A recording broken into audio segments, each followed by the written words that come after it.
صل على محمد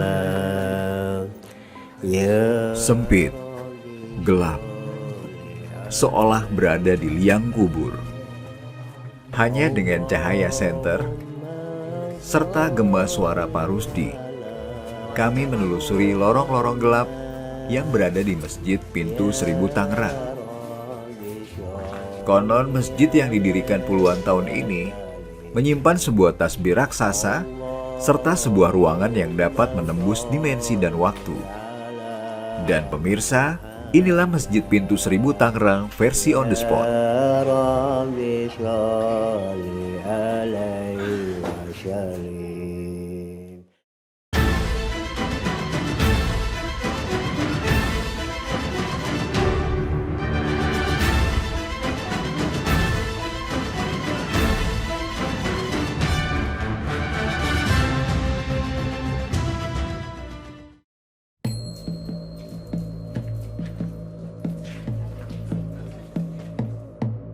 Tak disangka, bangunan megah serupa benteng di masa lampau ini ternyata adalah sebuah masjid yang bernama Agung Nurul Yakin.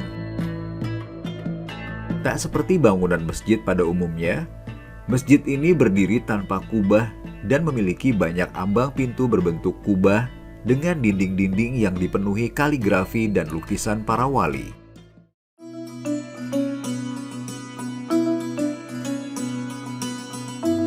Bersama dengan Om Hao dari Kisah Tanah Jawa, kami pun menyusuri masjid megah ini, berusaha mengungkap rahasia dari Masjid Pintu Seribu. Halo pemirsa, sekarang Rada sudah bersama dengan Om Hao dan kami telah sampai di Masjid Agung Nurul Yakin. Nah Om Hao, ini kan ya masjidnya tergolong masjid yang sangat unik dan berbeda dengan masjid pada umumnya kan. Kalau dilihat dari arsitekturnya juga, ini tuh lebih mirip seperti benteng. Nah tapi ada nggak sih Om Hao sejarah pembangunan Masjid Agung ini? Iya, jadi ini dibangunnya kan di akhir tahun 1970-an, di dekade 1970-an, dan diselesaikannya secara bertahap. Iya. Nah, arsitektur yang ada di sini itu gabungan pemirsa, menyerupai atau mirip dengan kawasan Timur Tengah ya, atau Mediteran. Namun juga ada beberapa pengaruh dari arsitektur Amerika Latin atau Amerika Tengah. Layaknya julukan yang ia miliki, Masjid Agung Nurul Yakin memiliki banyak pintu yang menghubungkan ruangan satu dengan lainnya. Tak hanya itu, pintunya yang rendah juga meminta kami ikut merunduk seolah memberi salam kepada mereka yang mendiami masjid.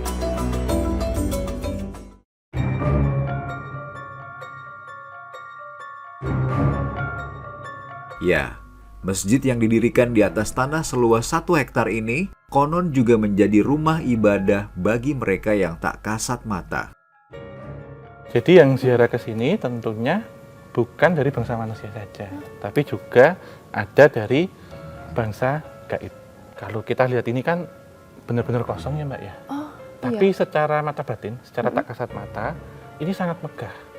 Jadi sangat luar biasa, sangat berkilau, itu berwarna hijau dan biru auranya. Oh maksudnya terlihat bersih gitu ya Om Hao? Iya, ini mengingatkan dengan masjid yang ada di kota Solo, Masjid Syekh Al-Jazid yang ada di Solo gitu, atau yang ada di kota Mekah. Nah itu aktivitasnya sama seperti hari-harinya kita gitu Om Hao? Iya. Adanya perbedaan siang dan malam gitu? Perbedaannya kalau di dimensi sana ya, itu tidak siang dan tidak malam. Jadi suasananya redup seperti senja, seperti maghrib. Setiap hari gitu terus gitu. Namun tetap menjalankan ibadah sholat 5 waktu yang sama.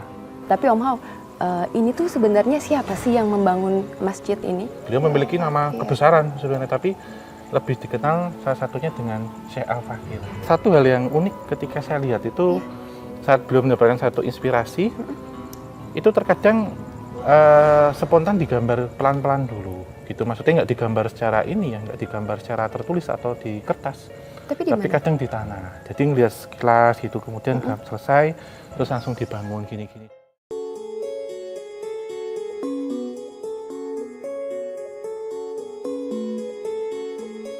Syekh Al-Bakir Mahdi Meski namanya kerap disebut banyak orang, ia justru terkenal misterius dan jarang terlihat. Meski begitu, oleh orang-orang terdekatnya, Syekh Al-Bakir dikenal sebagai sosok yang sederhana dan taat beragama. Iya, orang-orang itu kan misalnya datang ke sini kan ya, ada yang ngasih dana gitu, sedekah lah gitu ya, buat dia, buat masjid. Diambil tuh kan ya, dan itu sebeliin pasir, semen, batu gitu. Akhirnya, kami pun menyambangi makam pendiri Masjid Pintu Seribu tersebut.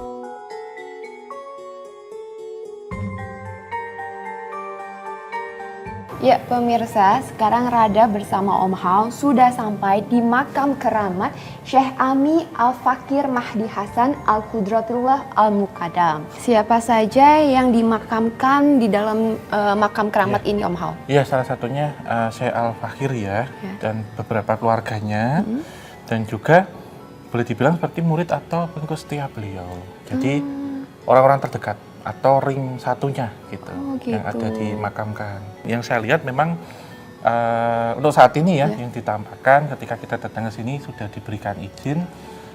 Kita juga ingin memberikan satu informasi yang positif gitu ya. Hanya sesosok laki-laki ya, sosok laki-laki berdiri tapi bercahaya warna putih dan biru gitu. Dan beliau terlihat dari depan membawa tasbih. Apakah Syekh Mahdi ini memiliki kelebihan Om Hao? Beliau mendapatkan seperti titipan, mendapatkan seperti karomah atau titipan dari Tuhan Yang Maha Kuasa langsung untuk perantara kepada banyak umat atau manusia. Dulu ketika mengambil air yang ada di sini, saat ada orang yang sakit didoakan, ditiup, kemudian diminumkan, atas izin Tuhan Yang Maha Kuasa sembuh. Itu juga. Lantas juga beliau memiliki satu kelebihan, itu ketika bertafakur, bermuhasabah, itu secara spiritual ya, teleportasi. Buat kata jasadnya ada di sini, tetapi ruhnya atau spiritualnya itu bisa ada di Mekah. Selama bertahun-tahun, Masjid Pintu Seribu juga telah mengalami pergantian kepengurusan. Dan hampir 8 tahun lamanya, Rusdiadi ikut terpanggil untuk mengurus masjid ini. Bersama dengan Pak Rusdi, kami pun diajak mengelilingi masjid, serta menelusuri sebuah lorong yang dikenal sebagai lorong pengingat mati.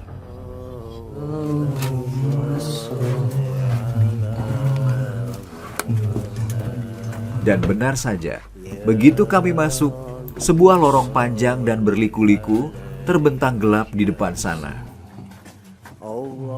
Berbekalkan pencahayaan yang minim, kami menyusuri lorong pengingat mati itu. Suara sholawat yang menggema di tengah-tengah lorong pun menuntun kami memasuki lorong yang semakin sempit dan lembab, seolah membawa kami masuk ke bawah kubur.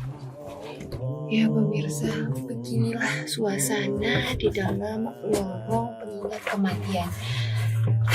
Cukup sesak, malah sesak banget sih kalau dibilang. Oksigennya berkurang buat saya. Kemudian jalanannya juga lorongnya tuh kecil banget, walaupun panjang tapi dia kecil. Udah gitu juga berliku, jadi banyak banget pintu-pintu yang kalau misalnya kita tidak dipandu, mungkin kita akan hilang arah. Pemirsa bisa dilihat sendiri deh, bangunannya aja masih asli. Mungkin ini belum pernah direnovasi sama sekali. Dan juga pemirsa harus lihat, karena ini jalannya sempit dan kemudian ini tuh banyak tanahnya, jadi belum disemen sama sekali.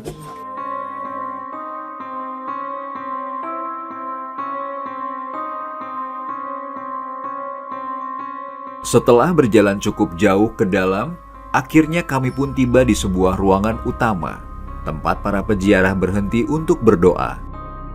Dipandu oleh Pak Rusdi, kami pun duduk dengan tidak membelakangi pintu. Lalu, mematikan lampu untuk mendapat tausiah dari Pak Rusdi. Selama kurang lebih 5 menit, kami duduk dalam keadaan gelap, lembab, dan sempit. Namun, sesuatu yang aneh terjadi. Saat rekaman infrared diputar, kami menemukan sebuah cahaya putih yang tiba-tiba terbang di depan kamera kami.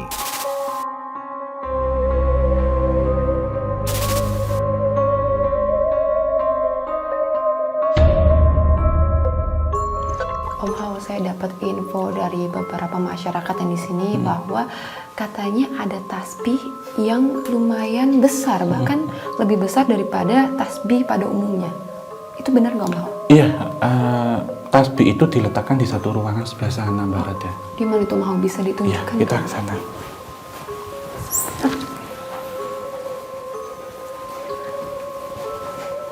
Dan ada di sini, Mbak. Oh, ini dia pemirsa tasbihnya. Wah, tapi fungsinya apa, Om Hao? Tetap untuk berzikir dan bertafakur di ruang ini. Gimana tuh, kan kalau Iya, iya. tasbih pada umumnya kan kita bisa dipegang Iya, ya. Kalau iya, ini iya. Ini bentuk satu simbolik ya. Jadi besar itu adalah agung, dan besar itu pun bisa menjadi kecil ketika kita bisa menjadi lebih tenang.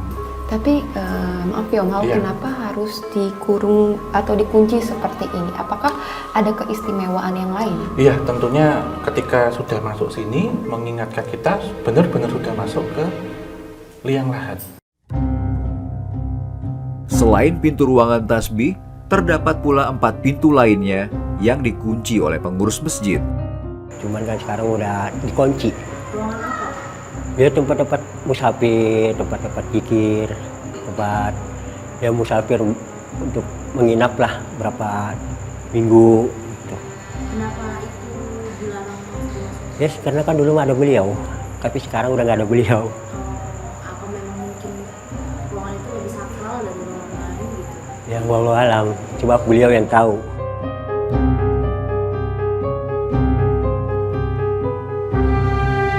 Saya merasakan juga beberapa energi yang tadi saya ceritakan.